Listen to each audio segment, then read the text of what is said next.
আসসালামু আলাইকুম এভরিওয়ান, নতুন একটি ভিডিওতে আপনাদেরকে ওয়েলকাম।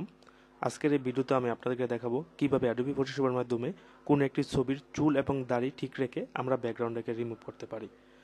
তো তার আগে বন্ধুরা, যারা আপনারা আমার চ্যানেলকে সাবস্ক্রাইব করেন নাই তারা আমার চ্যানেলটিকে সাবস্ক্রাইব করে নেবেন, আর যারা আমার চ্যানেলকে সাবস্ক্রাইব করেছেন তাদেরকে অসংখ্য ধন্যবাদ। তো বন্ধুরা, তার জন্য আমাকে প্রথমত ফিল্টার অপশনে যাব। ফিল্টার অপশন থেকে এক্সট্রাতে ক্লিক করব। ক্লিক করার পর এখান থেকে আমি ছবিটাকে পুরোটাকে আমি সিলেক্ট করে নেব। সিলেক্ট করে নেওয়ার পর এই যে বন্ধুরা, আমি ছবিটাকে সিলেক্ট করে নেওয়ার পর এখান থেকে আমি ফিল টুলে ক্লিক করব।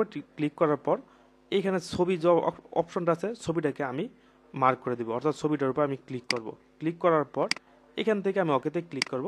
এই যে দেখুন বন্ধুরা, খুব সহজে কিন্তু ব্যাকগ্রাউন্ডটা কিন্তু রিম হয়ে যাচ্ছে এবং চুল এবং দাড়ি কিন্তু ঠিকই রয়েছে। তো এরকমভাবে বন্ধুরা আপনারা যে কোনো ছবির ব্যাকগ্রাউন্ডটাকে রিমুভ করতে গেলে আপনারা এই সিস্টেমটা ফলো করতে পারেন।